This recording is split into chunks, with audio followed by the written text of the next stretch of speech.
Pues Erika, adelante. Hola, buenas tardes. Mi nombre es Erika Tagle.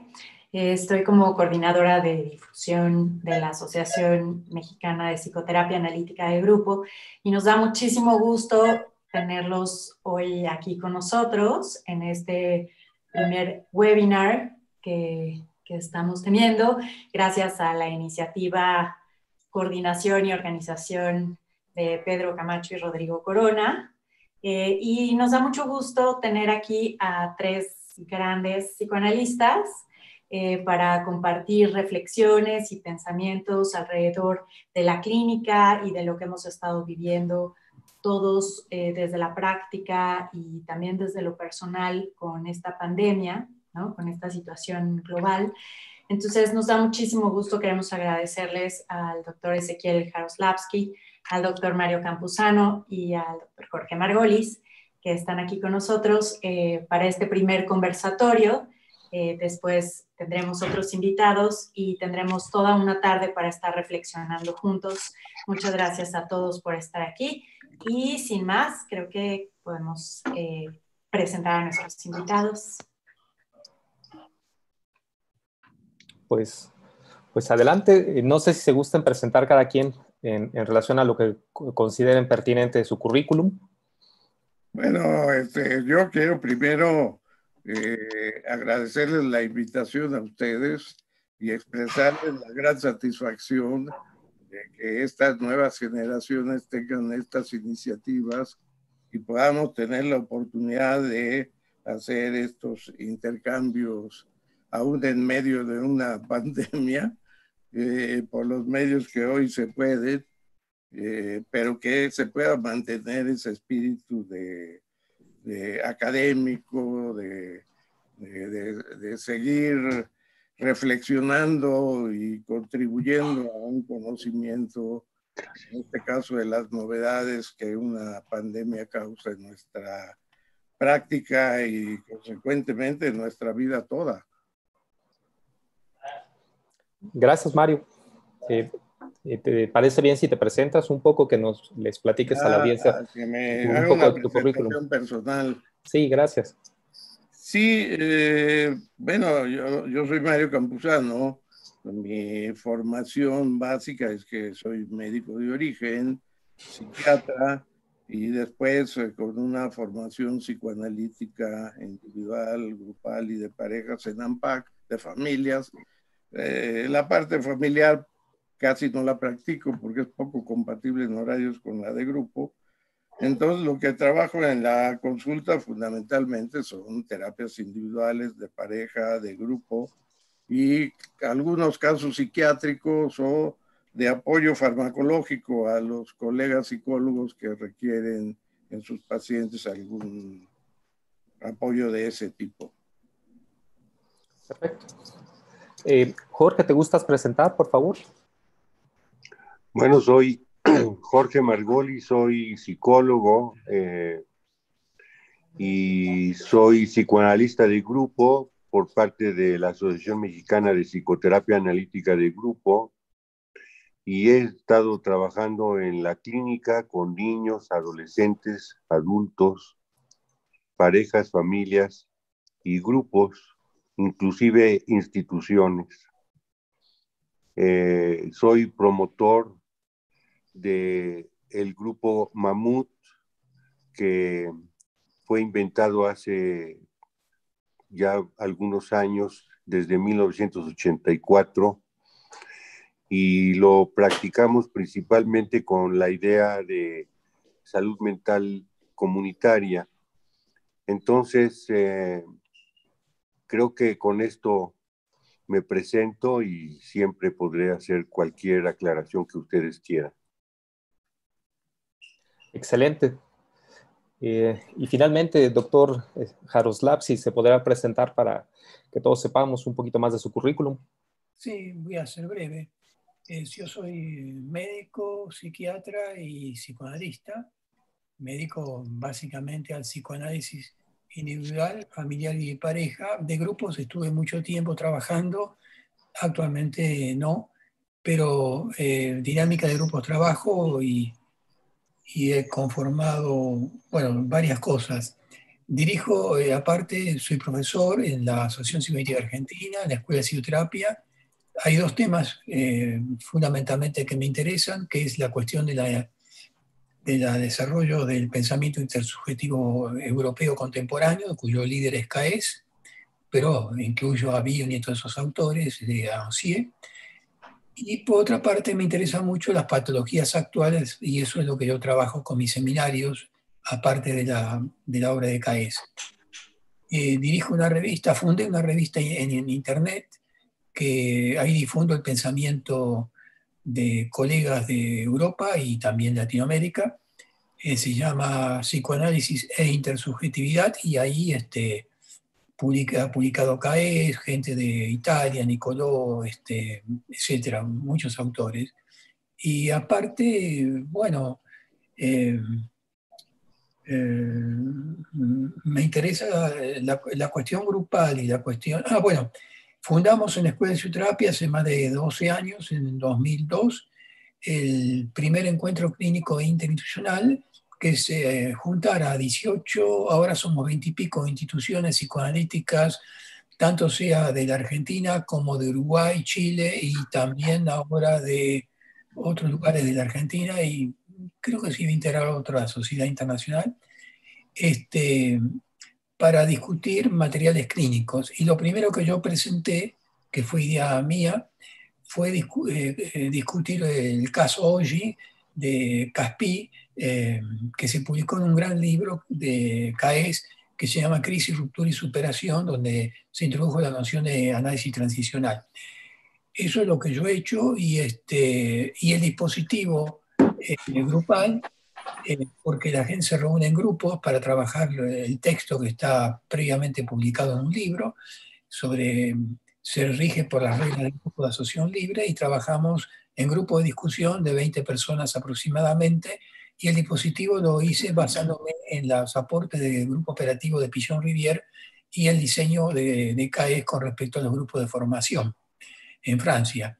Y hasta ahora, en más de 12, 14 años, tenemos mucho éxito porque esos grupos satisfacen, generamos ilusiones grupales con el grupo y pasan a proceso de trabajo de pensamiento y elaboración sobre las distintas ideas sobre las clínicas. Ahora estamos trabajando para presentar para un congreso el año que viene, que se hará online o se hará, por ahora se quiere hacer en presencial, sobre un caso de una joven homosexual de una colega suiza, y no dos. Bueno, es un resumen nada más. Perfecto. Y pues bueno, finalmente ya nada más falta que nos presentemos Rodrigo Corona y yo, que yo básicamente soy médico psiquiatra adictólogo y me toca, y psicoanalista grupal, y estoy coordinando este evento junto con Rodrigo Corona. Buenas tardes, yo también estoy coordinando junto con Pedro y Erika este evento en el cual queremos innovar en la forma en la que podemos seguir compartiendo nuestras reflexiones a pesar de la contingencia mundial en la que nos encontramos. Yo soy Rodrigo Corona, soy médico psiquiatra, psicoanalista formado en la Asociación Mexicana de Psicoterapia Analítica Grupal, AMPAG. Y pues bueno, les tengo la buena noticia que tenemos 41 espectadores en Zoom y ahorita 101 en YouTube. Pues vamos por 120 espectadores en vivo ahorita. Entonces, yo creo que es un buen comienzo. Y pues bueno, muchas gracias. Pues empecemos entonces. No sé quién le gustaría empezar para platicarnos cómo ha vivenciado todo este clima de la pandemia y cómo de alguna manera ha repercutido en su práctica clínica. Es decir, creo que todos hemos estado participando con pacientes y todos hemos estado trabajando ahorita a través de Zoom o a través de las diversas plataformas y cómo ha impactado en su sentir, en su manera de proceder, en su manera de pensar a los pacientes esta actualidad. ¿Qué miedos tienen? Bueno, yo creo que ese que planteas, Pedro, es el problema central. Pues esta pandemia ha destruido este narcisismo de la humanidad que se sienta dueña de la naturaleza y del mundo y nos ha presentado desde las fragilidades individuales hasta las fragilidades sociales en que vivimos.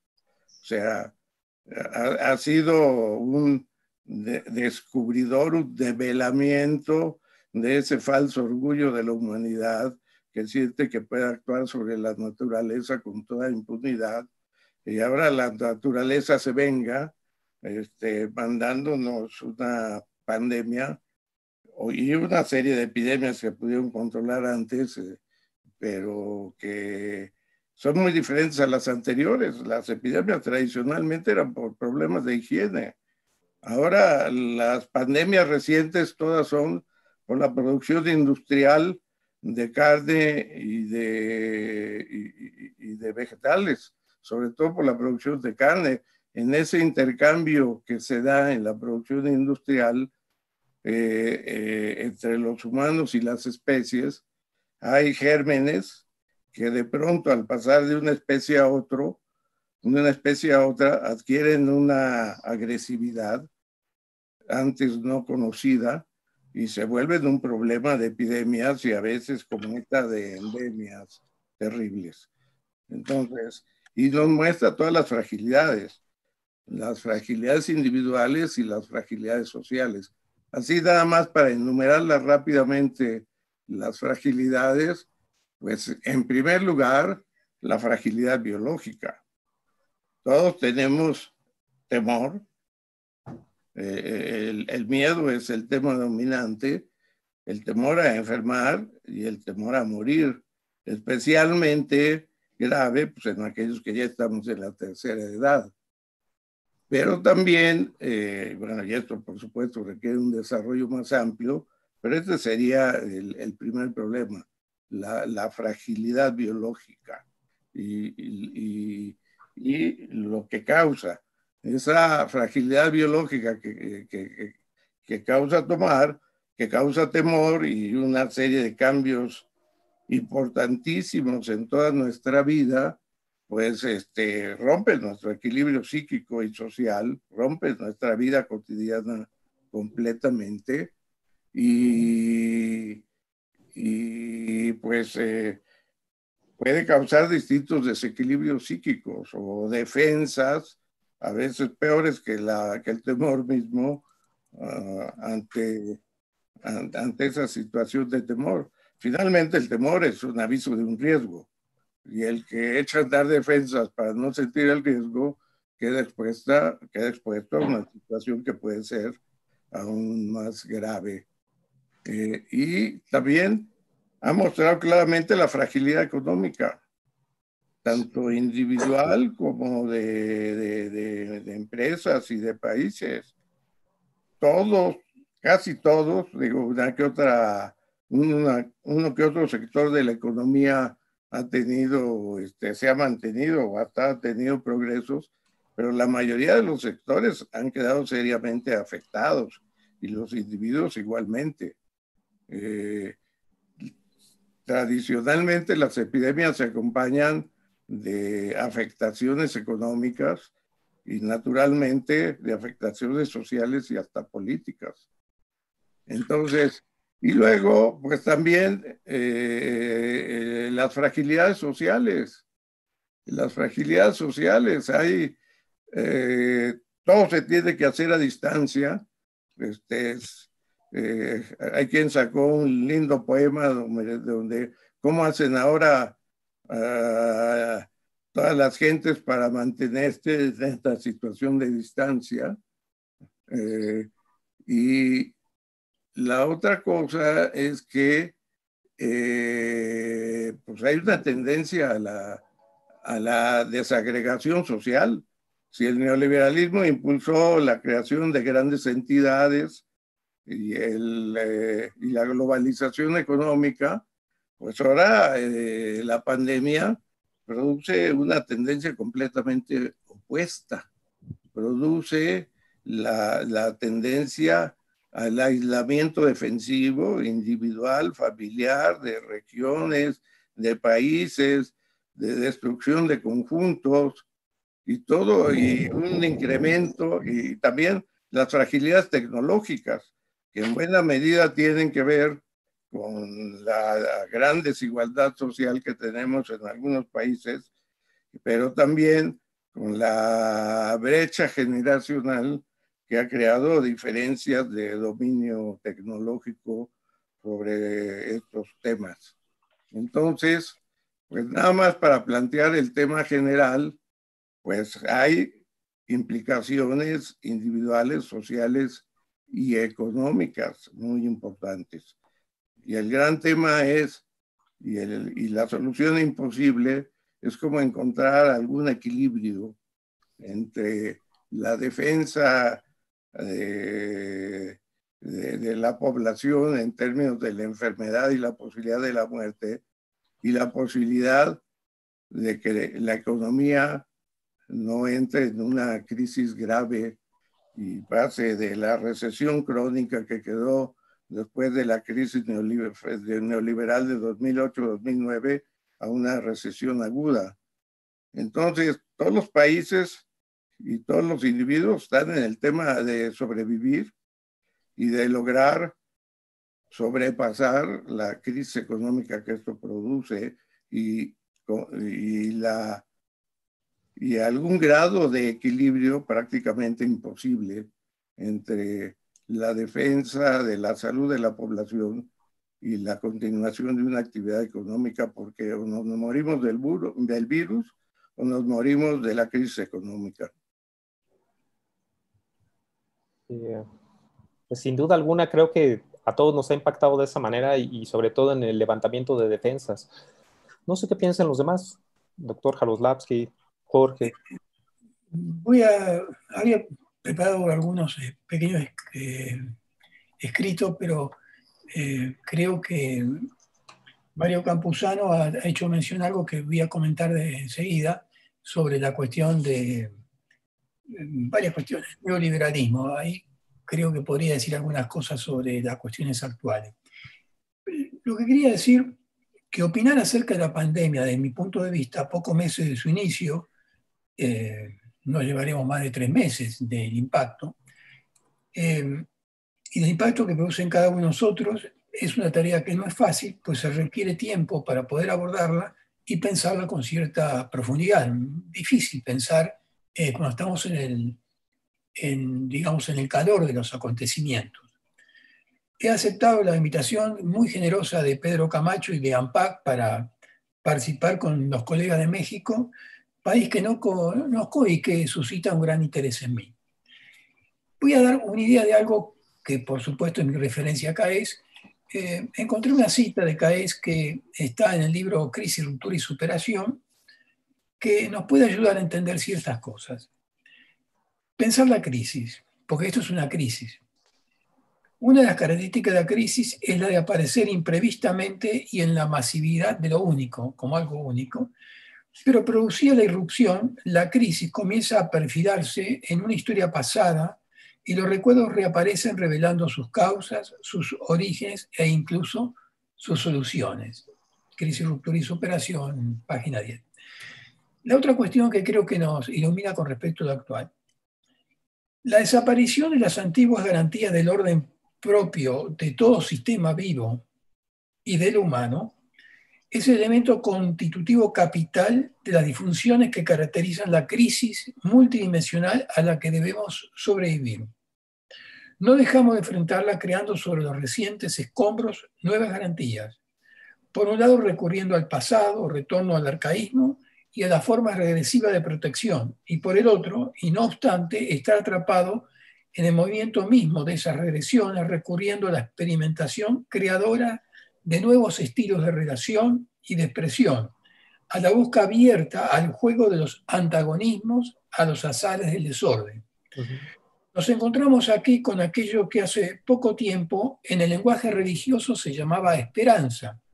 Es decir, nos encontramos con el vivir, el deseo de vivir a despecho de, esto diría, a despecho de la pandemia, esto lo publicó Caes en 1979, y no renegando de la muerte. Esto me parece importante porque la cuestión del despecho de vivir, o sea, vivir a despecho de la muerte y no renegando de la muerte y la esperanza, me parece situaciones capitales frente a esta crisis que es la pandemia. Ahora, hay varias cosas que decir. Una, que vamos a sobrevivir creativamente a esta pandemia. Tendremos problemas, pero yo me pongo en una posición moderadamente optimista, que es la confianza en el género humano y en las posibilidades creativas, dentro de las cuales estará la vacuna, va a haber muchas cosas. Dentro del campo psicoanalítico también. Pero es importante dar cuenta de lo que se pone en la Gestalt, se pone como algo que estaba en el fondo, se adquiere relevancia. ¿Qué es lo relevante en la actualidad? Lo que es relevante en la actualidad son las instituciones. Nosotros tenemos instituciones de pertenencia, ANPAC es una institución, nosotros en Argentina también. Las instituciones y dentro de ellas, y el papel del Estado. Algo que había sido relegado por el capitalismo hiperliberal de las últimas décadas, o 4 décadas. El papel del Estado a través de instituciones de salud pública. También nuestras pertenencias institucionales que constituyen, según CAES, los metaencuadres que nos sostienen y permiten alojar en ellas el núcleo básico de identidad, o sea, la parte arcaica o psicótica de cada uno, según Blecher. La crisis actual nos lleva a tomar conciencia de nuestro desvalimiento humano frente a lo desconocido. Pero remarco, adquieren importancia el papel de las instituciones y todo el desmantelamiento en mi país, pero creo que se ha producido en muchas partes del mundo, el descuido del Estado y la salud pública es muy importante porque en este momento tenemos necesidad de ellas. Entonces el papel del Estado es importante como para depositar la confianza que nos permita sobrevivir a la crisis. Desde el punto de vista de CAES, la pandemia nos pone en cuestión 2 cosas, los garantes metapsíquicos y los garantes metasociales de Alain Touraine. Los garantes metapsíquicos son las provisiones fundamentales, el contrato narcisista institucional, todas necesidades nuestras de tener apoyatura en ello, la referencia identificatoria y lo que digo muy importante, los enunciados de certeza que lo experimentamos en nuestra infancia con enunciados de certeza que nos daban nuestras madres de decir que somos maravillosos bebés, al cual llamaba Freud en Introducción al Narcisismo, y que nos dan una potencia narcisista para enfrentar el virus y todas las consecuencias económicas de lo desconocido, de lo que va a pasar. Que estos enunciados de certeza nos dan confianza en nuestro mundo interno y también en nuestro entorno. Cumple funciones de apuntalamiento, de encuadre y de garante para todo nuestro funcionamiento psíquico. Y son necesarias para el trabajo creativo de simbolización, que es lo que tenemos que hacer en esta crisis. Dentro de esto, ¿cuál es el encuadre actual? Y el encuadre actual es lo cotidiano, la cotidianidad. Nuestra cotidianidad ha sido cambiada, tenemos que estar dentro de nuestras casas. Gracias a la tecnología nos podemos comunicar, nos podemos encontrar, pero hay un cambio brusco. La otra cuestión son los garantes metasociales, según Alain Touraine. Los garantes metasociales regulan y contienen las formaciones sociales y culturales. Garantizan la legitimidad de las organizaciones sociales por principios que las trascienden. La figura de la autoridad moral y de la jerarquía, en el buen sentido, los mitos, la religión, las ideologías y la religión, la constitución, etcétera, son garantes. También posibilitan e imposibilitan, sí, pero creo que es importante si nosotros, cierta depositación de las personas, del pueblo, en estas garantes metapsíquicos, que me parece importante, uno pensar que hay confianza a través de ideologías positivas, la religión, etcétera. Aunque yo no soy religioso, creo en la importancia en este momento del sostén y apuntalamiento que pueden dar estos garantes. También hay que pensar en la figura de autoridad. Tenemos en este momento una crisis de autoridad. Yo voy a comparar claramente a Bolsonaro y a Trump con Merkel. Pienso que la figura de autoridad moral e institucional son importantes. No creo, y ahí es una posición personal, que Trump sea un modelo de autoridad moral ni Bolsonaro también. En ese sentido, Angela Merkel es una modelo de autoridad para el pueblo alemán porque da confianza, explicó la situación, los riesgos que van a pasar, y eso para el pueblo alemán le sirve, y también en Europa porque da una imagen de un garante de figura de autoridad. Eso también son importantes como liderazgos, ¿no? Y esa crisis de liderazgo mundial tiene importancia en los pueblos porque generan divisiones como en Brasil, entre los estados y el presidente, entre Trump y los gobiernos de las distintas regiones de Estados Unidos. Por lo tanto, las fallas en estas figuras de autoridad y en los garantes metasociales y en los garantes metapsíquicos, porque también esto viene de lejos, no es que la crisis nos ocurre ahora, la hipermodernidad de la cual habla Caes, que es el desborde del capitalismo ultraliberal y de toda una serie de cuestiones que plantea, genera como consecuencia liderazgos efímeros, porque obviamente Bolsonaro y Trump no van a durar mucho, pero generan problemas de incertidumbre porque eso ha pasado y está pasando en los pueblos norteamericanos y en Brasil, con desenlace de demasiadas muertes de las que tendría que haber. Esto me parece, esas son algunas reflexiones. Después tengo otras cuestiones que pensar, pero me parece que cuando Mario Campuzano habló del neoliberalismo, yo me siento cercano a esto, porque una cosa es la modernidad, la hipermodernidad, pero que trae trastornos. La otra cuestión que pienso es que tenemos que tener mucho cuidado con lo que Caes llama la sociedad del control. Bueno, no es Caes, muchos autores. Los sistemas de digitales son maravillosos para esto que estamos haciendo, pero ya se está instaurando para cuidado de libertades democráticas en China el control a través de los celulares, si están infectados o no, pero que también da la posibilidad a un régimen autoritario y antidemocrático de controlar las situaciones. Y esto también me parece importante. Quisiera después agregar algo más sobre lo tecnológico, pero me gustaría intercambiar con mis colegas. Yo quise dar un pequeño panorama nada más. Bueno, quizá entonces, inspirado en una de tus palabras, Jaroslavsky, en una de tus palabras que tiene que ver con la incertidumbre, me parece que es uno de los elementos más importantes que estamos viviendo precisamente por la pandemia. Mario mencionó el temor a la muerte, que también comparto como un elemento donde yo creo que pocas veces ha sido tan común y compartido para la humanidad el temor a la muerte. Y de esta manera, de esta manera yo considero que es la base para poder ir entendiendo qué es lo que nos pasa en la pandemia como psicoanalistas, como pacientes y como personas que vivimos la pandemia en distintas características. A mí me gustaría comentar que cuando aparece la pandemia y que aparece la reclusión, o sea, la necesidad de quedarse en casa. Oye, Jorge, permíteme interrumpirte un momentito para que subas tu cámara, es que nada más vemos la parte inferior de tu rostro. Gracias, perdón. Sí. Con esta idea de quedarse en casa, entonces tuve mi primera confrontación en relación con esta pandemia siendo analista de grupo, de qué es lo que iba yo a hacer.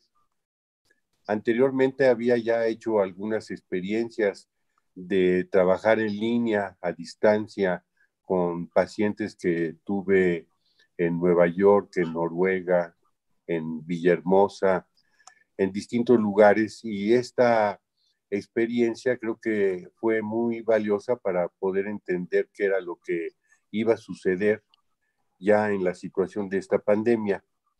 Entonces, lo primero que tuve que hacer fue enfrentarme al Zoom y lo logré. En el momento en que me enfrenté al Zoom y que lo logré y que hice la convocatoria para el grupo de psicoanálisis, Entonces me di cuenta que, bueno, ya con eso había yo dado un paso fundamental.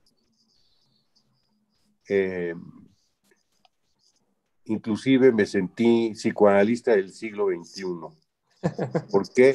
Pues porque precisamente es uno de los recursos que los jóvenes a lo mejor no tienen mucha dificultad, pero para mí era bastante difícil pensar que yo iba a tener que actualizarme como de emergencia frente a la crisis.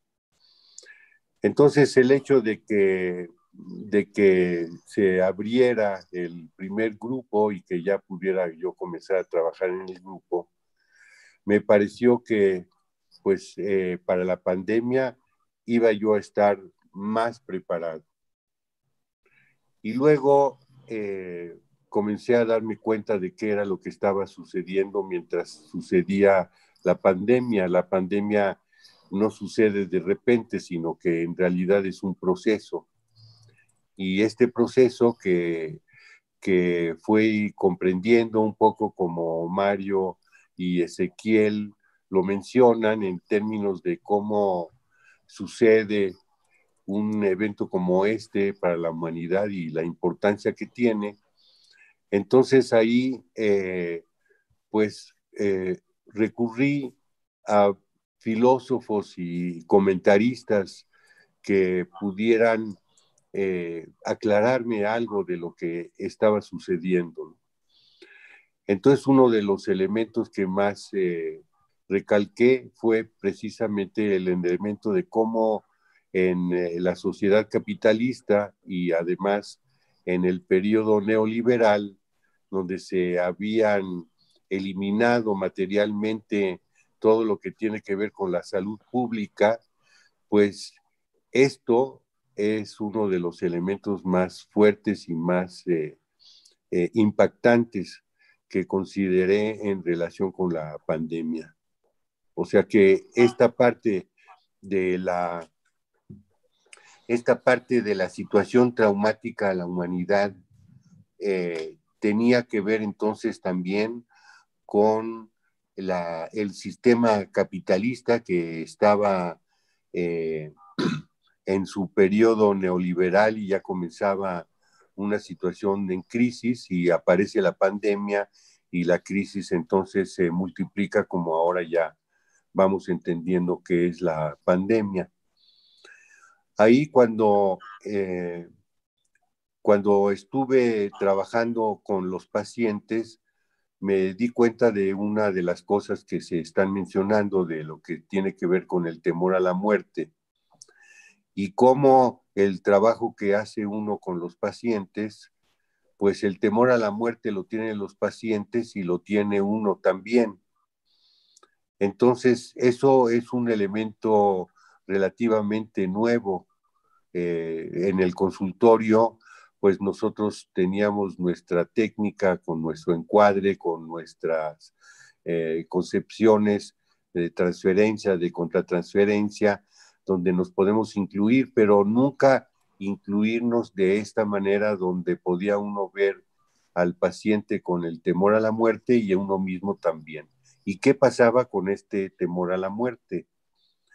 Que para muchas de las gentes lo comentaban diciendo, pero es que yo creí que me había dado el coronavirus. O yo sentí mi garganta una comezón y ya pensé que me había dado el coronavirus. Entonces yo creo que esta experiencia es una de las experiencias más generalizadas. Toda la gente con el miedo y con el temor, no solamente a la experiencia de la realidad, sino que también la mente comienza a trabajar este temor a la muerte de esta manera, produciéndonos sensaciones corporales que son muy difíciles de diferenciar en cuanto a la sintomatología del COVID-19. Y creo que esto pues es una cosa que sucede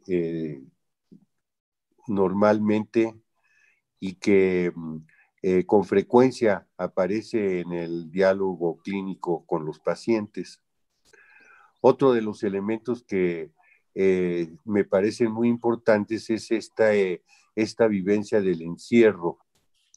Me di cuenta cómo los pacientes con la vivencia del encierro, pues mi metáfora fue como si estuvieran metidos en el útero. ¿Por qué? Porque resulta que les permite hacer una direccionalidad en su manera de pensar, una introvisión que antes no tenían, y no solamente son más introspectivos, sino que además sueñan más. Entonces pensé que sí tenía la metáfora del útero, es una metáfora que puede ser útil para entender algunos de los elementos que tienen que ver con esta nueva forma de trabajar. Esta forma de trabajar con los pacientes donde el trabajo en línea cuestiona todo el encuadre clásico de nuestro trabajo y nos pregunta y nos hace preguntar qué tanto de nuestra teoría y qué de nuestra técnica realmente viene siendo útil para este momento con los diferentes pacientes. Yo creo que al estar hablando de esto, pues también quiero incluir la cantidad de Zooms en los que me he metido y que me parece que son algo de lo que Ezequiel mencionaba como parte del sostén que uno tiene en una pandemia. Un primer Zoom, creo que básico y muy importante, fue el grupo horizontal de AMPAC. AMPAC tiene un chat que tenemos muy activo desde los terremotos del 17. Entonces, este chat tan activo, en un momento dado, se propuso si es que nos viéramos una vez a la semana, los sábados de 4 a 6, o sea, colocar estos encuadres de trabajo donde nosotros íbamos a hablar de lo que quisiéramos. Íbamos a hablar de nosotros mismos, de nuestro trabajo con nuestros pacientes, etcétera. Y este chat ha resultado una experiencia muy enriquecedora porque nos ha dado oportunidad de ir siguiendo la evolución del proceso de la pandemia de una manera muy compartida. Por supuesto que ha habido otros que tienen que ver con otros trabajos que hago. Uno de ellos me parece importante porque se hizo un cuestionamiento alrededor de qué es lo que pasa con los muertos en el COVID-19, porque este grupo con el que trabajamos, los familiares de desaparecidos, nosotros ya teníamos toda una experiencia inclusive desde Argentina con la Guerra Sucia y los desaparecidos y las madres de la Plaza de Mayo, y cómo estos elementos de los desaparecidos en México se hizo una experiencia muy grave, con más de 60,000 desaparecidos y familias, por lo tanto, buscando a sus seres queridos, a sus familiares, y la muerte en el COVID-19.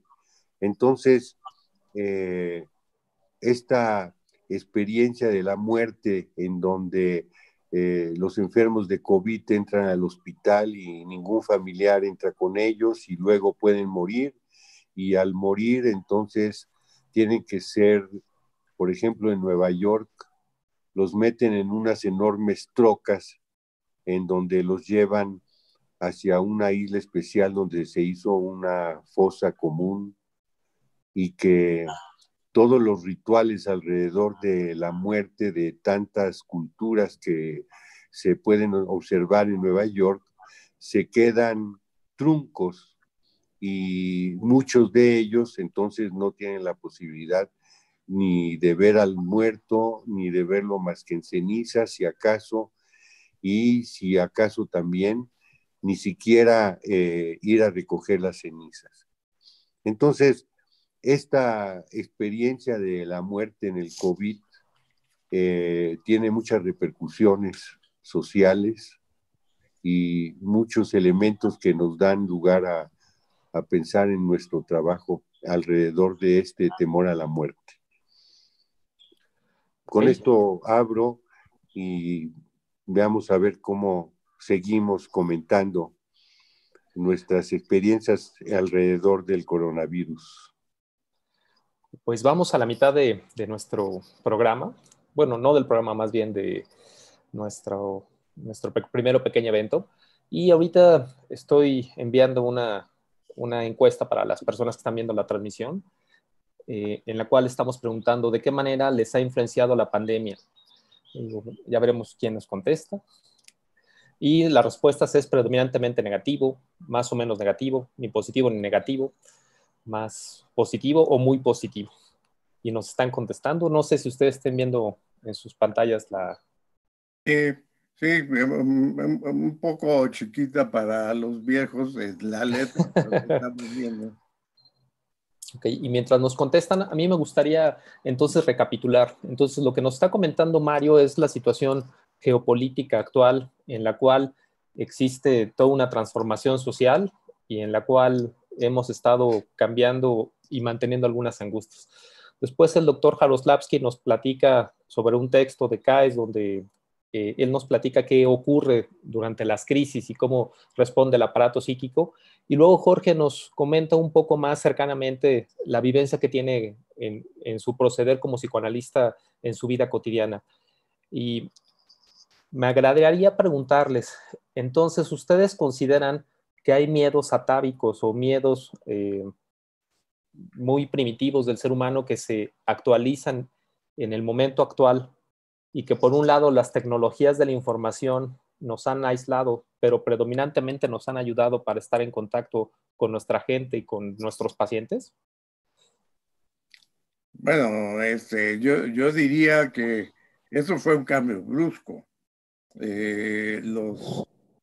Los seres humanos somos animales sociales, no somos seres aislados, no somos ermitaños.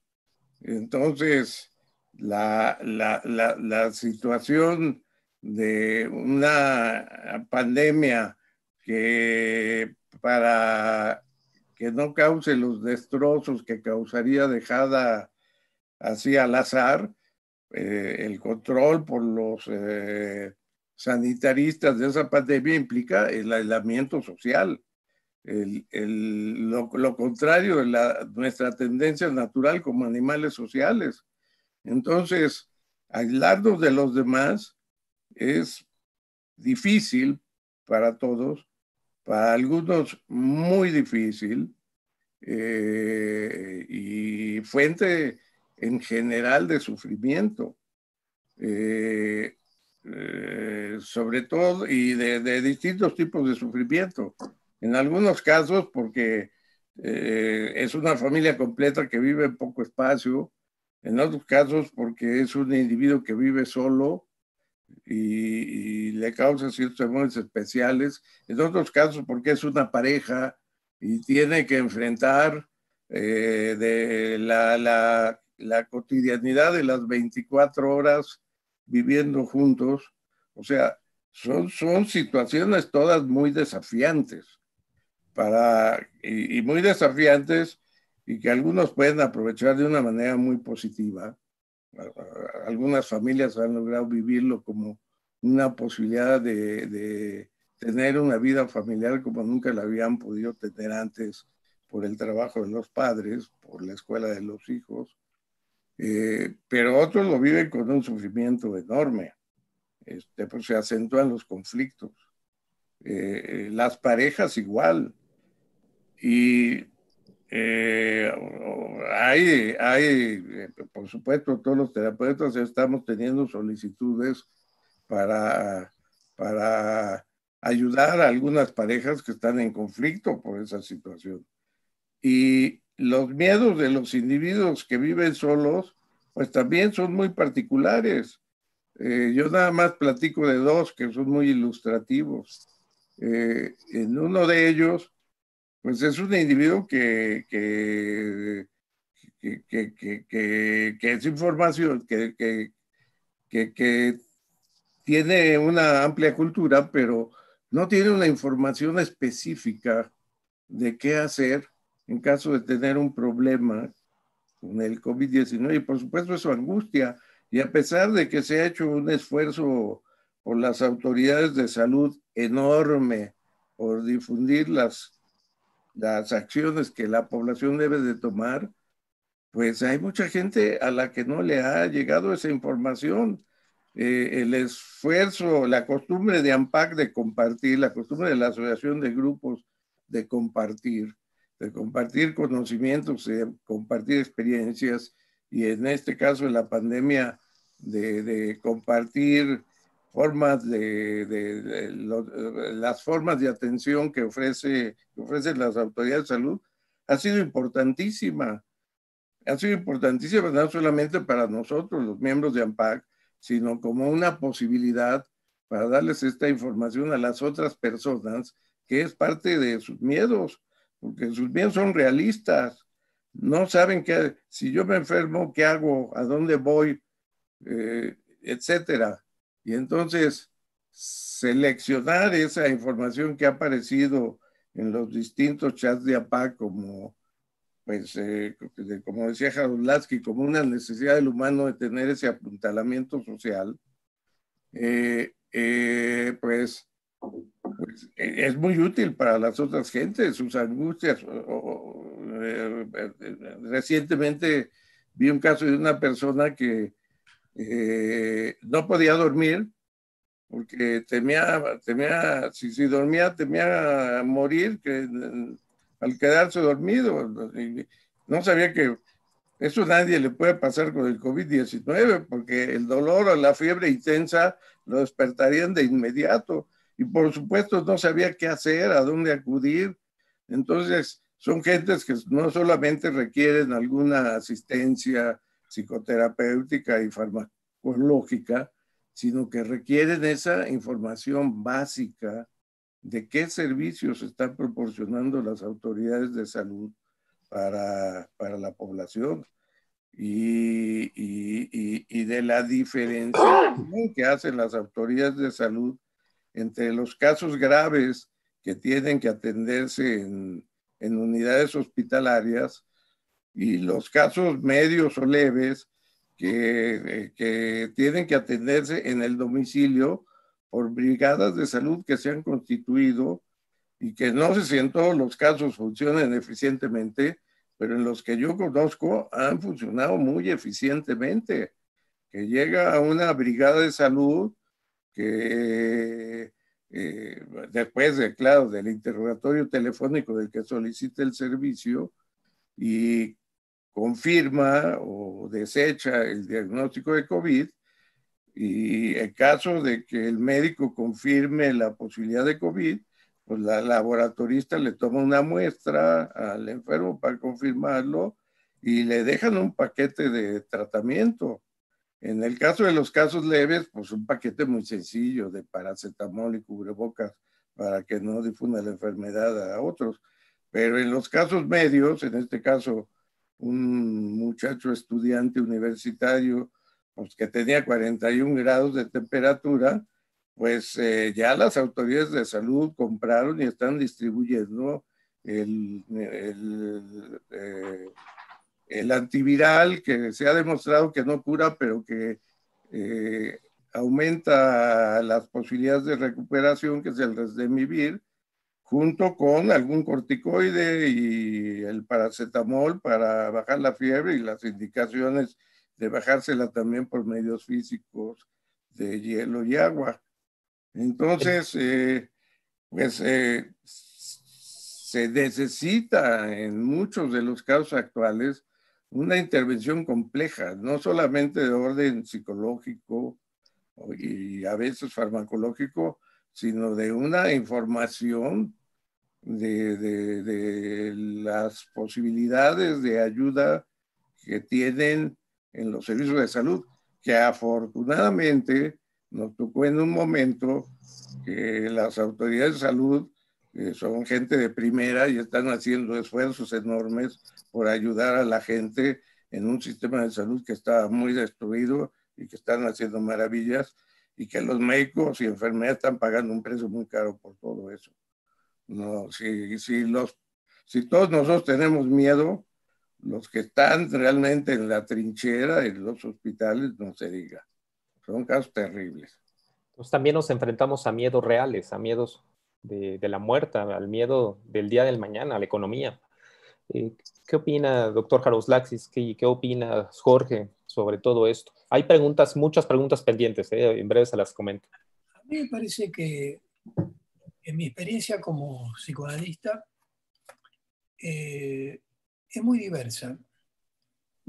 Primero, lo que quiero decir es que la pandemia expone el Hilflosigkeit freudiano, o sea, el devalimiento que tenemos todos en nuestro inicio de la vida, pero actualmente frente a situaciones que nos vuelven inermes y con dificultades de depender y estar enfrentado a un enemigo no visible. Pero también pone en escena, así como Mario Campuzano hablaba de los médicos, que hay mucho para hablar sobre lo que sufren los médicos y cómo tenemos que cuidar al personal de salud que está sufriendo situaciones de crisis, de insomnio, de angustias, etc. Aparecen relevantes personas, no sé, en Argentina, por ejemplo, los chicos que distribuyen la comida, los Rappi, los sistemas que uno busca y que le traen la comida a la casa, esas personas son también, se vuelven visibles como importantes para la sociedad. También, bueno, los médicos, y también lo que comentó Jorge Margolis sobre, para las personas de nuestra generación, el cambio tecnológico. Yo ya venía, por suerte, trabajando con Zoom y con Skype, etc.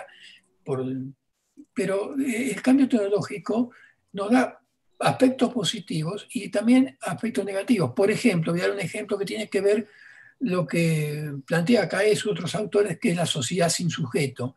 Cuando uno llama a un banco para resolver un problema bancario, tener resuelto el home banking, etcétera, que es lo que nos permite pagar nuestras expensas o cobrar los honorarios o lo que sea, lo que nos responde es un contestador telefónico que tenemos que, y eso venía de antes de la pandemia, que teníamos que esperar que respondiera dando opciones, pero no había una persona detrás. Teníamos que esperar mucho tiempo para que aparezca una persona con quien dialogar. Bueno, eso yo llamo los procesos sin sujeto. Es decir, la sociedad hipermoderna actual genera procesos donde tenemos no una persona delante, sino una máquina que nos responde automáticamente. Esto genera mucha impotencia y mucha angustia. Y esta desubjetivación de la persona, creo que es importante remarcar, porque todos debemos haber sufrido el encuentro con llamadas telefónicas, empresas de electricidad, bancos, etcétera, y nos contestan, hasta los mismos sistemas de salud, algunos, nos contestan respuestas automáticas o medio automáticos. Y no podemos tener una interacción personal, que es la base de lo que es lo humano y que es la base de lo que es lo vincular en cualquier sociedad humana. Esto me parece que viene de antes y tiene que ver con cambios de hipermodernidad, que tiene que ver, por supuesto, con el hiperlaboralismo, en no tener muchas personas dispuestas a atender y sacar y utilizar las máquinas como manera de respuesta. Y esto me parece importante. O sea, la tecnología ofrece cosas positivas y al mismo tiempo, como esto que estamos haciendo nosotros, como terapias grupales, encuentros, seminarios que damos, etc. Y también la cuestión de esto, de subjetivación contemporáneo. A mí me preocupa mucho que después de la pandemia aparezca un aumento de la sociedad del control y que se utilicen técnicas de control de libertad democrática de los individuos. Creo que China en este momento es un ejemplo de lo que puede un gobierno autoritario empezar a controlar, aparentemente con buenos fines, los estados, pero luego van a controlar el pensamiento de las personas, dónde están, cómo se desplazan y qué sitios visitan Internet y se los prohíben. Esto me parece una cosa importante a protegernos de ello. A mí también, ¿eh? A mí también me parece que esta parte que estás mencionando, que tú mencionas China, la verdad tiene que ver también cómo todos los grandes empresarios de las redes sociales están buscando que esto suceda también en el mundo occidental. Cuando Gates está diciendo nosotros queremos una vacuna, esta vacuna que sirva, en fin, que parece que Gates entonces muy buena gente, sin embargo, también están promoviendo el control de los ciudadanos a través de los teléfonos, que Trump ya utilizó esto en sus elecciones para sacar provecho de las informaciones electrónicas a su favor. Yo creo que ahí pues siempre es un misterio, pero es un misterio que estamos ya viendo elementos que están dándose al respecto. Y quería yo tratar también el tema de la violencia. Muy bueno. Que la experiencia de violencia en relación con el encierro es muy grande. O sea, nadie está encerrado en su casa porque quiere simplemente. Todos estamos encerrados por la violencia del coronavirus y por la violencia que significa que estamos en un estado que recomienda a todos quedarse en su casa. Y con esta violencia aparecen muchos elementos, ya Mario mencionó algunos de ellos, pero esta cuestión de vivir en pareja, de vivir en familia, ha hecho que ha aumentado las llamadas a los centros de protección, a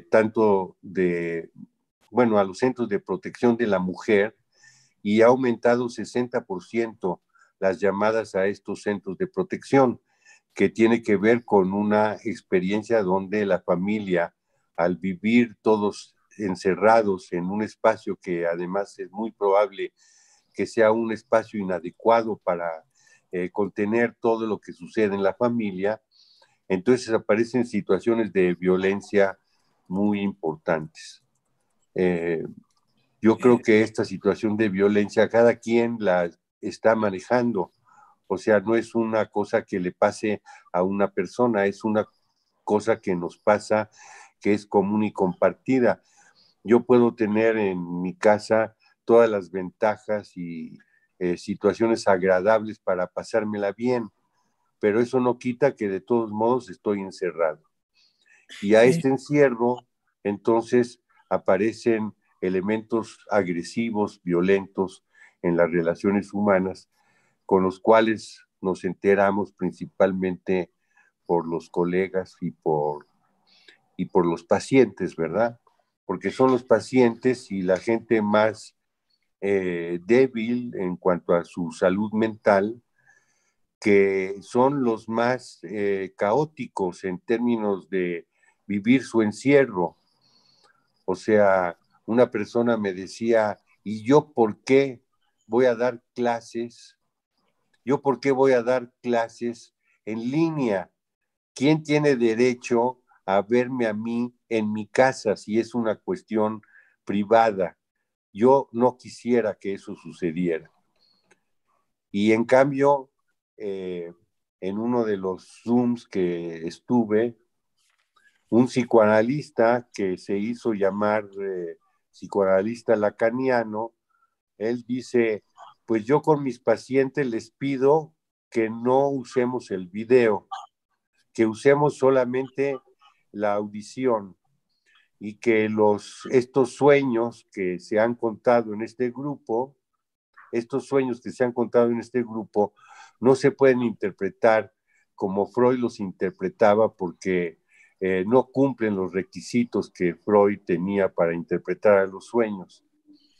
O sea, cómo los elementos psicológicos brincan y se producen situaciones de confrontación también con colegas en relación con el trabajo en línea.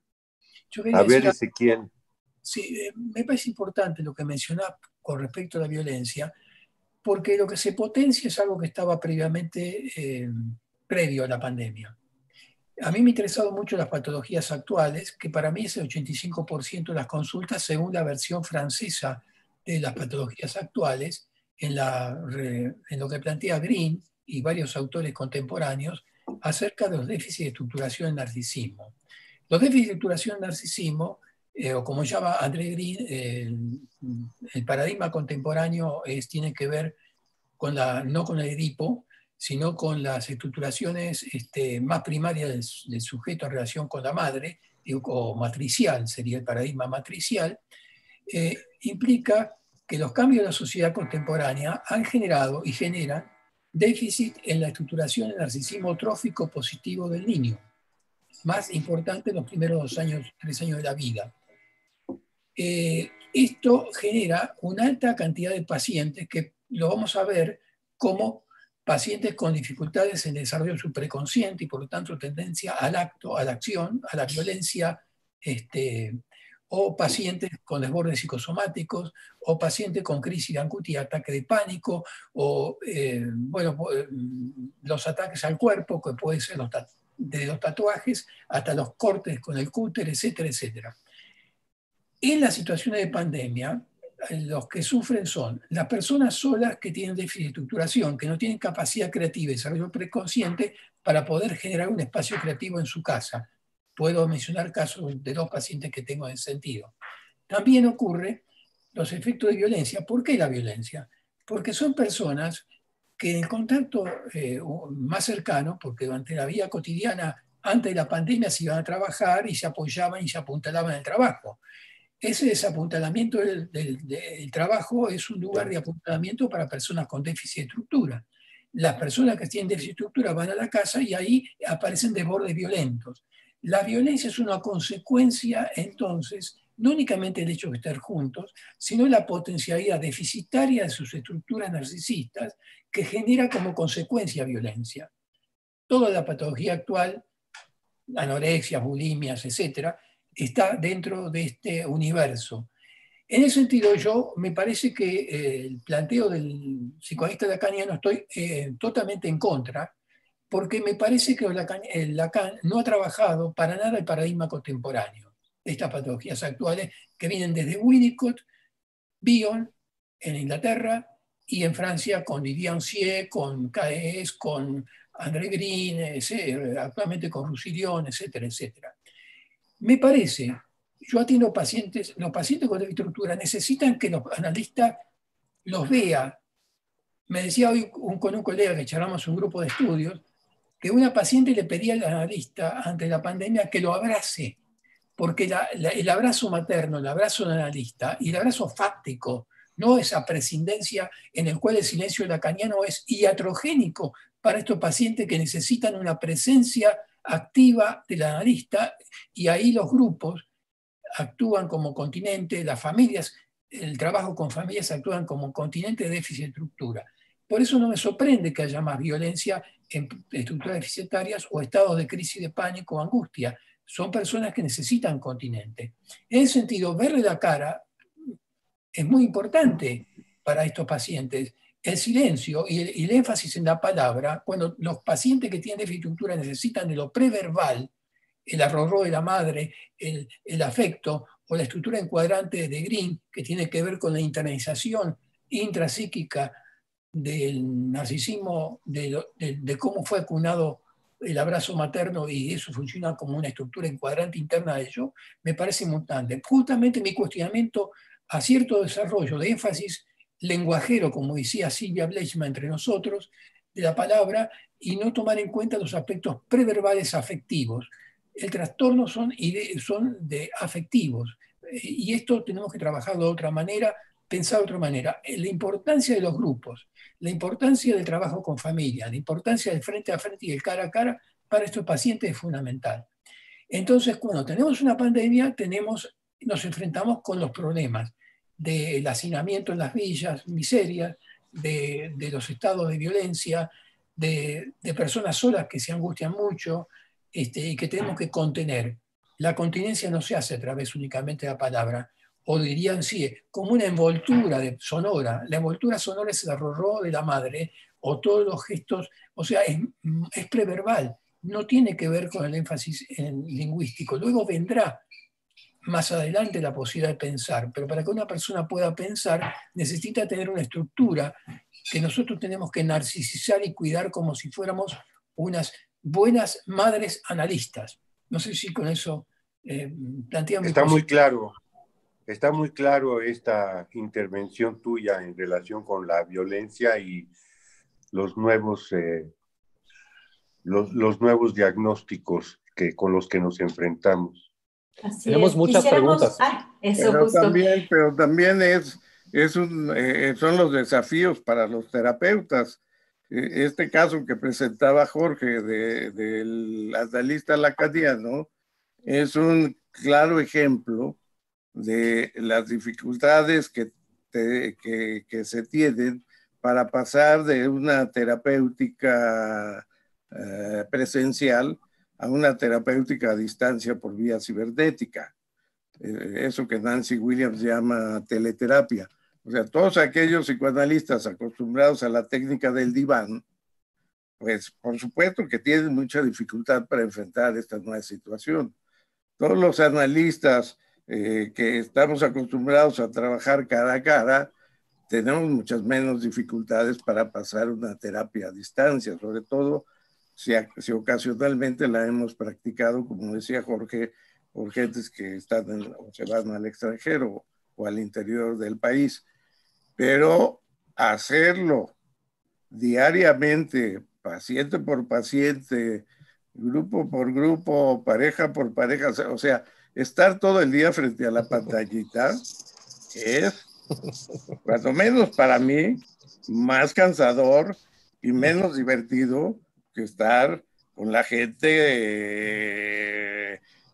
digamos, directamente. En vivo y en Justo, directo. perdón, justo Con ahí este cambio. tenemos varias preguntas en relación a la tecnología, Claro, ¿no? nada más, no, podría ponerle un poquito más grande para poderlas leer más fácil. Acá se las estamos tratando de resumir un poco.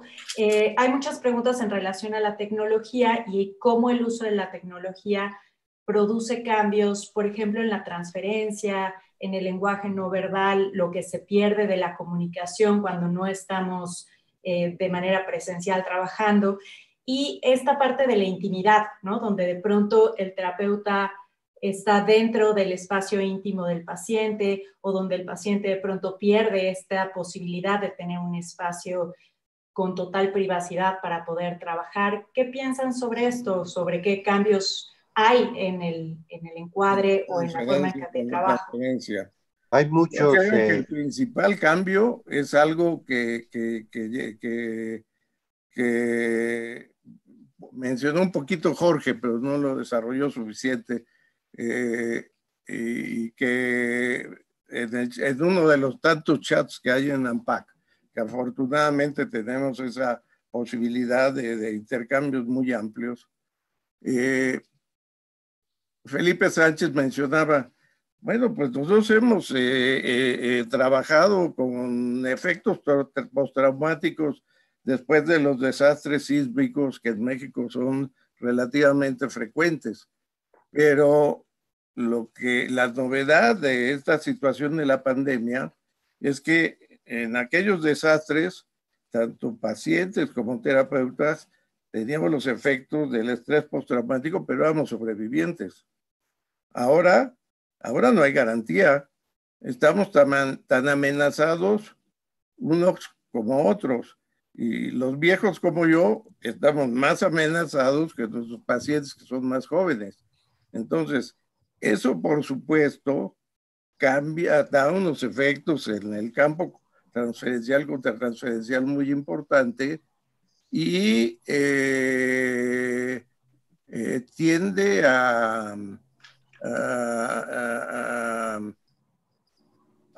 disminuir la simetría tradicional del tratamiento psicoanalítico. Al estar amenazadas las dos partes, la simetría se pierde en buena medida. Bueno, esta parte, digamos, de la experiencia del trabajo de terapia en línea.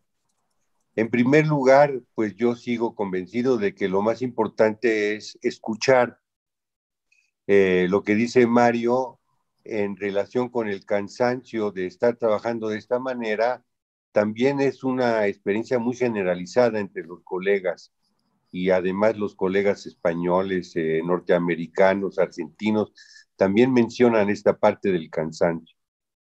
Y el otro elemento es que si bien escuchar sigue siendo la tarea principal, pues yo me he visto diciéndole a una paciente que tenía problemas de respiración desde antes y que tenía entonces una vulnerabilidad frente al coronavirus muy especial. Entonces yo me veo diciéndole que tiene que usar elementos corporales. Uno de los elementos corporales más importantes tiene que ver con la respiración. Entonces, ¿cómo a través de una respiración pausada puede ir recuperando y atacando su propia ansiedad y su propia violencia? Creo que las alternativas que uno tiene frente al trabajo en una pandemia son muy amplias, son muy abiertas. La parte psicoanalítica perdura en la medida en que la posibilidad de escuchar también permite devolver alguna situación de interpretación, pero los elementos que se mueven en una situación como esta son muy variables y uno creo que tiene que abrir su perspectiva para poder estar atendiendo tanta cosa. Por ejemplo, la cuestión de la violencia y el enojo, yo me he visto continuamente diciendo a las personas que tienen que hacer ejercicio. Ahora estaba oyendo que un astronauta ruso es lo primero que recomienda cuando uno está encerrado, que uno tiene que hacer ejercicio. Y creo que esto es muy importante porque baja la violencia, baja la violencia y además uno aporta para la salud de uno mismo. Y esto pues creo que se hace muy importante. Creo Por que cuestiones esta de tiempo, combinación... Perdón la interrupción, pero nos queda, ya estamos entrando en la recta final. Entonces, doctor Jaroslavsky, por favor, coméntenos algo sobre las preguntas. Perdón la interrupción, Jorge. Para mí la tecnología, en el sentido que la estamos usando, en las terapias individuales que actualmente yo trabajo, es francamente positiva. Porque me he encontrado en algunos casos, lo importante es la relación previa. Si yo tengo una buena relación si un paciente tiene buena relación transferencial previa conmigo, esos pacientes fueron los que continuaron. Los que no había todavía un afianzamiento de la relación transferencial, dijeron, espero la pandemia, etcétera, salvo los que entraron en crisis y me llamaron. Lo que yo observé en mi experiencia clínica, que con algunos pacientes, hubo una profundización del análisis. Por ejemplo, puede analizar sueños por vía telefónica y por vía Skype, por vía de Zoom, Skype.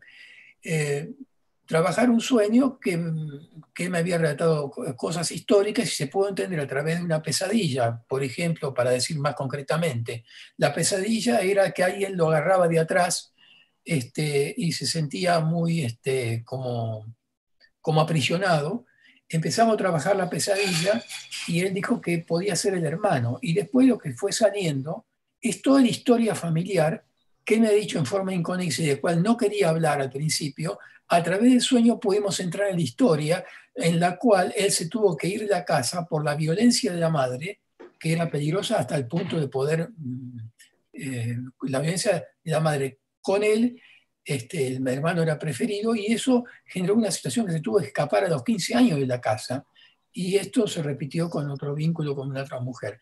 Y esto a través de todas las asociaciones que se trabajó frente a frente con Skype y y el sueño fue un momento bastante interesante de productividad psicoanalítica. Es decir, con otros pacientes, como tengo una paciente con un déficit de estructura muy grande, con angustias y temores que ya venían de antes, con temores de intrusión y angustias de dependencia, fundamentalmente de intrusión, el tratamiento es difícil porque esta persona vive sola y yo tengo que actuar de una forma de contención y de actuar calmantemente y no elaborar como el otro paciente la pesadilla, que es distinto, la función de contención, y ahí todo lo que me enseñó Ansié, los autores que trabajan con las concepciones de trabajo con patologías fronterizas, me ha sido muy útil. La paciente, he tenido scisiones, es el paciente que Green dicen que uno diga lo que diga, siempre es muy difícil trabajar, porque si se acerca mucho el paciente siente que lo van a invadir, y si uno está lejos porque está en silencio no lo escuche y es la madre ausente. Bueno, con ese tipo de pacientes uno va trabajando y voy, porque es una mujer que estaba aterrorizada, no podía. Para dar un ejemplo, tenía tanto miedo que tomó un pan lactal, un pan y, envuelto en plástico, y lo llenó de agua con lavandina, después era incomible. Son cosas que pasan al paciente desesperado y que tuve que hacer todo un trabajo de contención, donde la envoltura, la cuestión de continente es muy importante. Lo que decía Margot es escuchar, pero escuchar mostrando la cara. Los bebés necesitan de la madre. Estos pacientes son como bebés desvalidos que necesitan de una madre analista que los contenga. Y creo que lo que les enseñó Winnicott acerca del espacio transicional, y Ansié también, nos ayuda muchísimo. Eso por un lado. Por el otro están los pacientes. Por eso tengo las dos maneras de trabajar. La otra cuestión es la cuestión del espacio. La cuestión del espacio temporal y el espacio físico, como habías mencionado, varios colegas, tiene sus problemas. Por ejemplo, el tiempo. El tiempo se vuelve, por ejemplo, para un ejemplo concreto, teníamos acá fiestas patrióticas, etcétera, que es feriado. Bueno, yo respeto sábado y domingo, pero a veces con pacientes he llegado a trabajar un día de una fiesta patriótica y no tiene ningún problema ni los pacientes ni yo. O sea, hay una deslocalización en los espacios temporales y los espacios físicos, lo cual es bueno y es malo a la vez. Los espacios físicos también, porque todo esto de la pandemia produce de que aparecen, por ejemplo, me comentaba un colega que estaba atendiendo a un paciente y de repente apareció el hijo por detrás y saludando. O sea, la privacidad que hablaba también. Esto ocurre también. Pero tenemos que aceptar lo que existe, porque eso forma parte, la concepción de un analista aséptico, aislado, y que espera la palabra del paciente en un espacio silencioso, es una ficción que correspondía a las estructuras neuróticas que Freud trabajó en el siglo XIX-XX. Las patologías actuales exigen una presencia activa del analista, y esto a través de los medios audiovisuales y exigen además la creatividad analítica. La creatividad de nosotros a través de los dispositivos, tanto grupales, de pareja, y los dispositivos individuales, que nos permiten trabajar mejor con nuestros pacientes. Entonces, la pandemia es un desafío creativo, por eso hoy tengo la lógica de la esperanza y no pensar en la muerte. Yo a los pacientes y yo mismo me creo omnipotente, yo no me voy a morir, aunque sé que voy a morir. ¿Por qué? Porque si narcisizo a mis pacientes y me narcisizo yo, vamos adelante, y eso es lo que tenemos que buscar.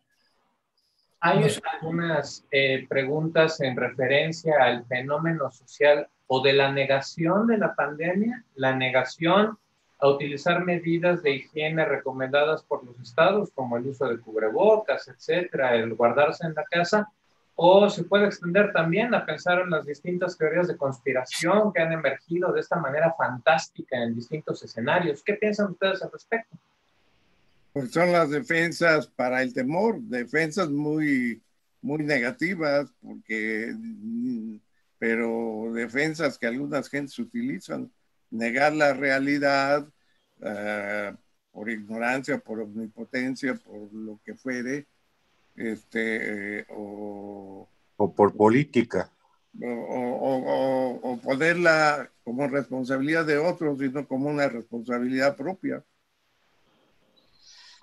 O sea que sí es interesante cómo cómo hay tanta gente que, Mario lo mencionaba al principio, hay tanta gente que ignoraba la información que el Estado está dando para protegernos.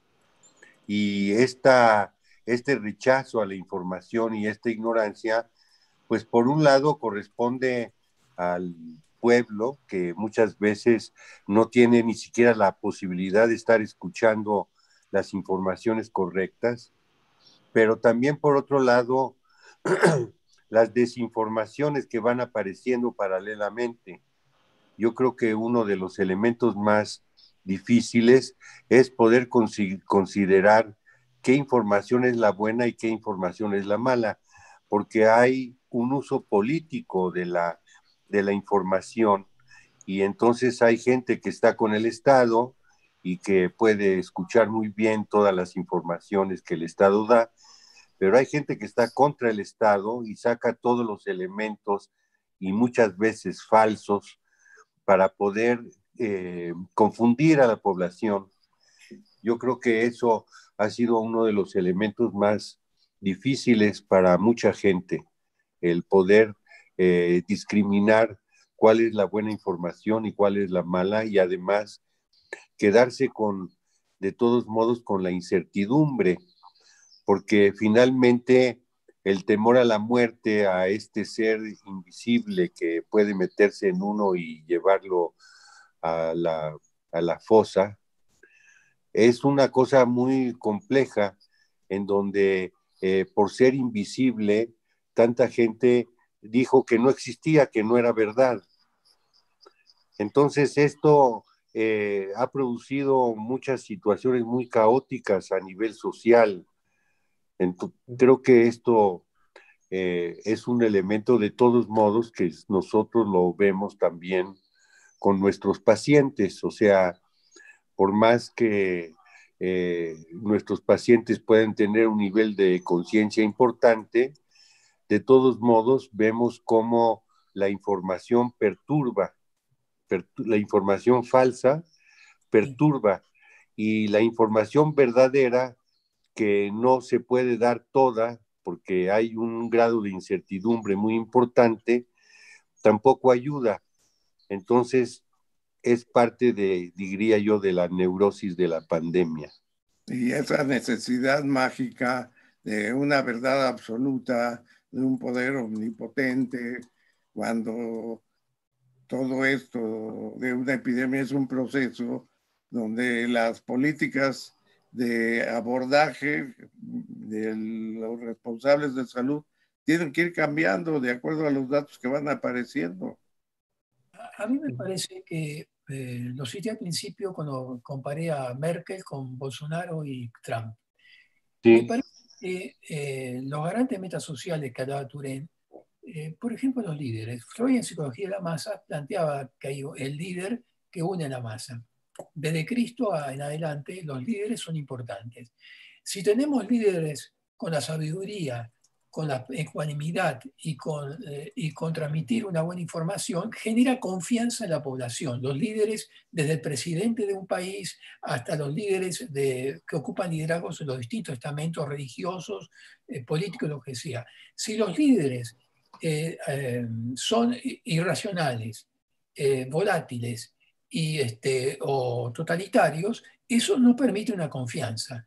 Y en la crisis y la pandemia es importante el papel de los liderazgos, pero liderazgos tróficos, los liderazgos positivos que generan situaciones de catetización libidinal de lo que dice el líder. Ahora, esto me parece importante. Para mí, tenemos una época donde ha ocurrido con esta hipermodernidad que se ha perdido ciertas cuestiones importantes. Para dar un ejemplo concreto, la creación de la Comunidad Europea fue producto de liderazgos. El liderazgo de Charles de Gaulle, de Adenauer y del demócrata cristiano italiano crearon la Comunidad Europea, que fue la base de la Comunidad Europea, porque pese a sus diferencias de distinto tipo, generaron toda una cuestión positiva de creatividad. El desarrollo de las instituciones después de la Segunda Guerra Mundial fue la ONU, la Organización Mundial de la Salud venía de antes, pero se desarrolló mucho más, la UNESCO, etcétera, etcétera.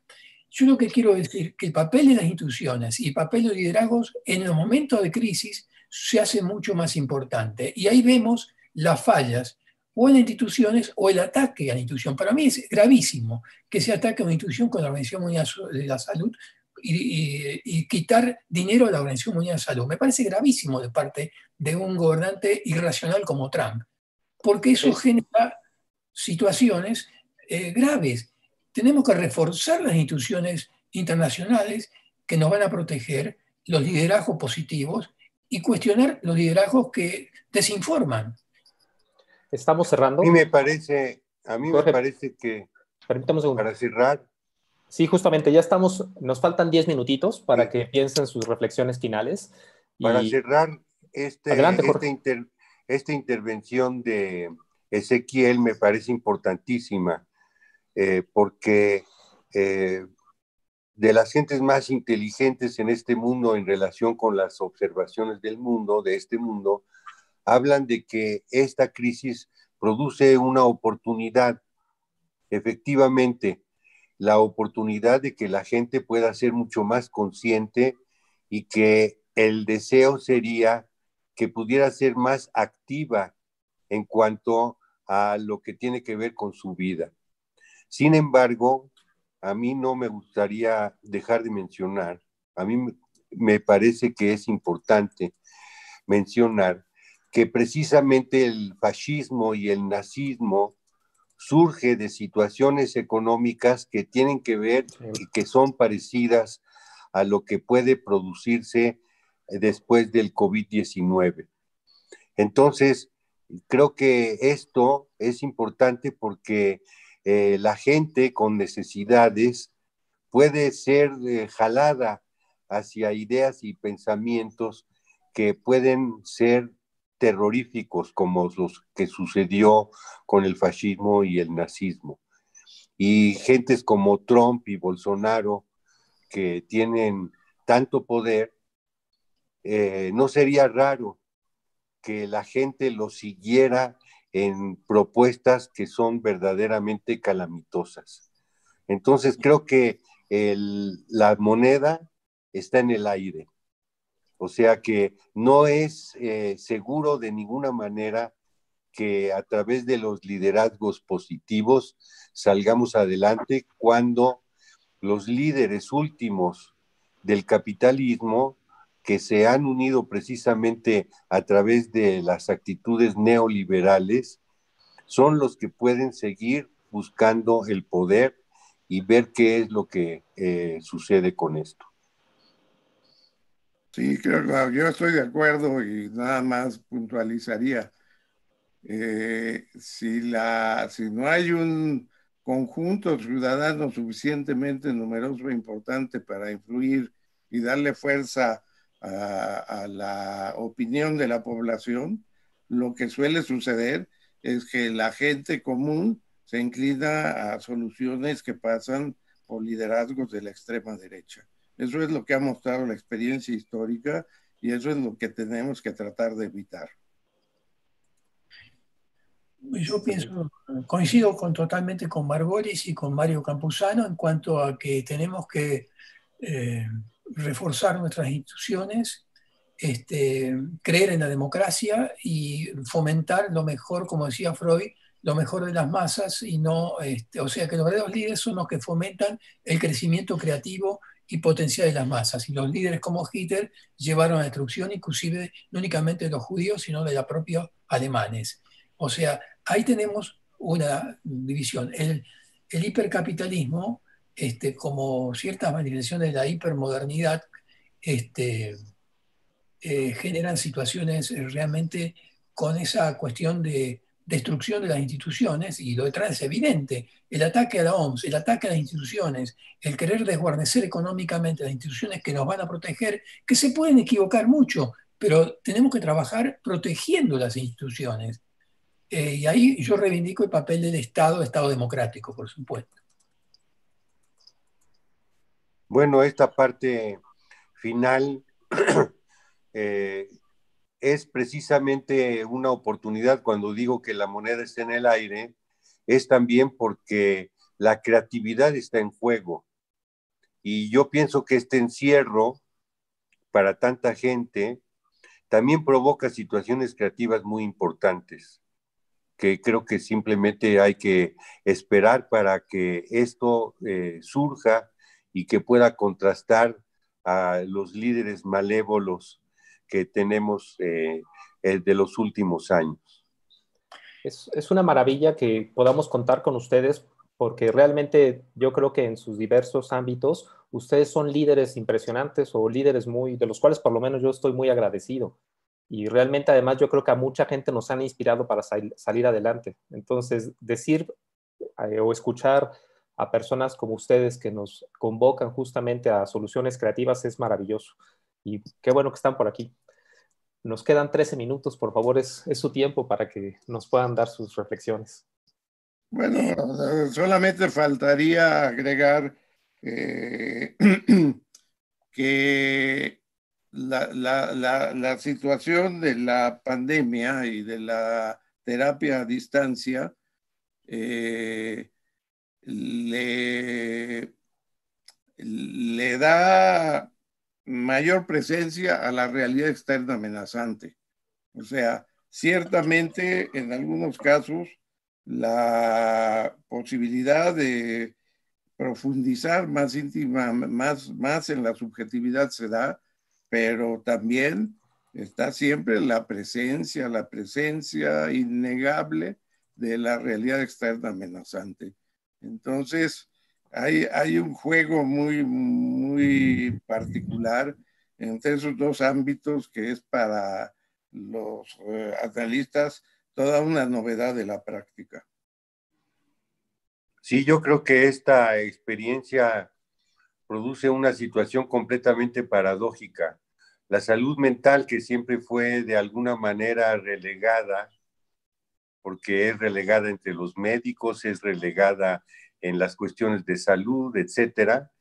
Resulta que hoy la salud mental es uno de los instrumentos fundamentales para trabajar todo lo que va sucediendo con el COVID-19. Bueno, Jorge, nada más agrego una información para reforzar tu punto de vista de la práctica.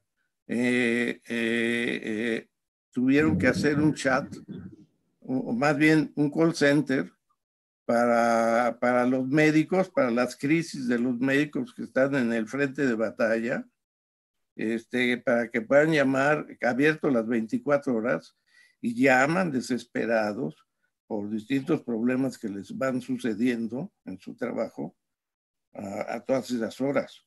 Y en algunos otros lugares, algún médico que ha tenido alguna experiencia terapéutica, pues ha logrado convencer de que dejen unos minutos, media hora o algún tiempo escaso, pero suficiente para compartir las experiencias y darse ánimos para seguir adelante en el trabajo.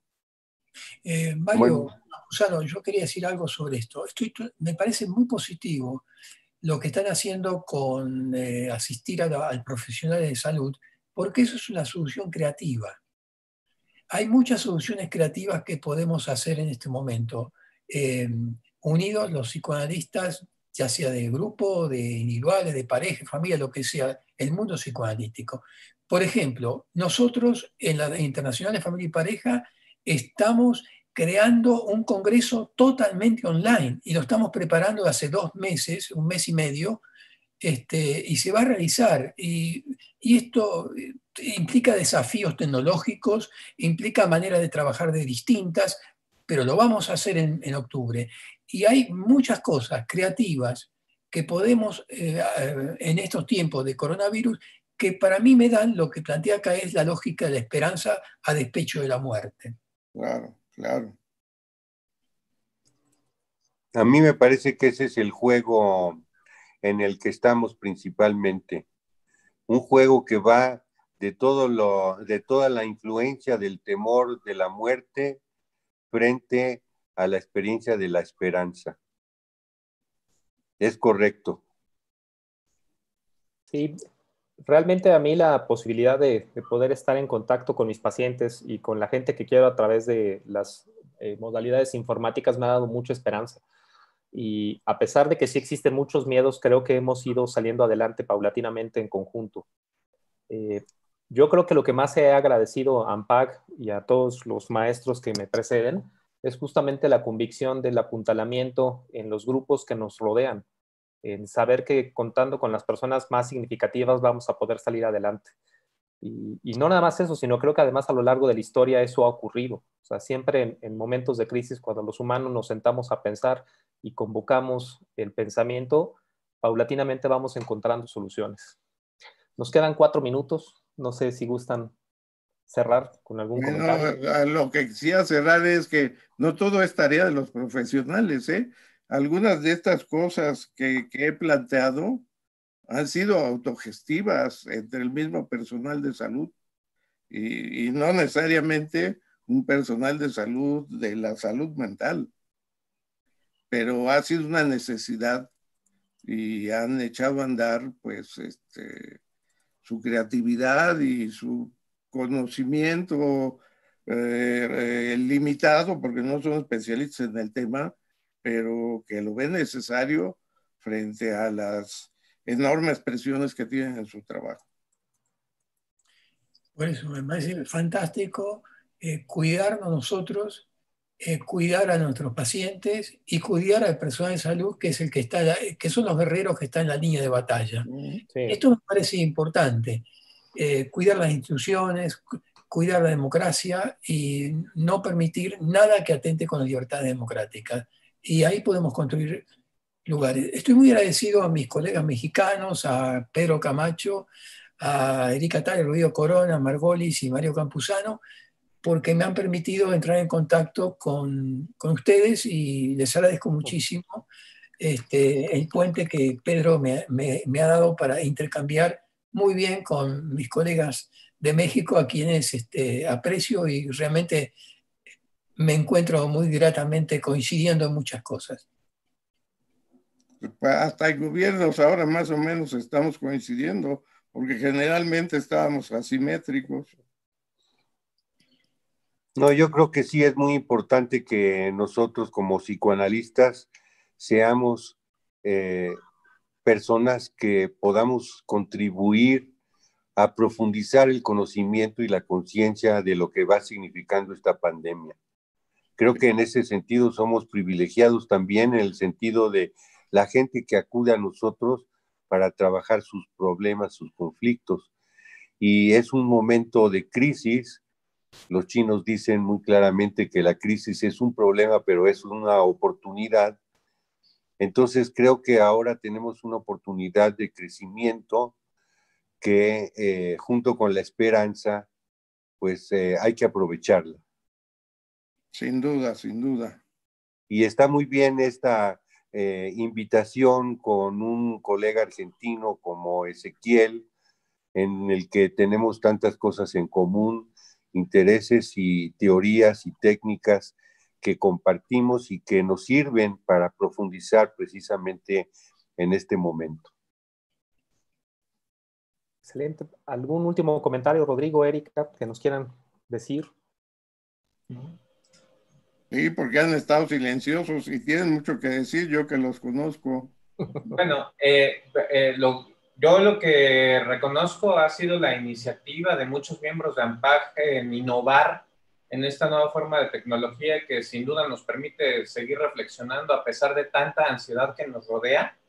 Y les agradezco mucho a ustedes su generosidad en su información e invito a todos nuestros espectadores a que sigan con nosotros porque sigue una mesa muy interesante, la del lenguaje de la soledad compartida. Empezamos a las 19:45 y no sé, Pedro, si quieres hacer algún cierre en particular. Prefiero dejárselo a Erika. Doctor Jaroslavsky, por favor. No, únicamente quería preguntar si la graban para subirla a YouTube, que merece que sea difundida para las colegas que no se pudieron comunicar o conectar desde Argentina o de otros países. Está en YouTube.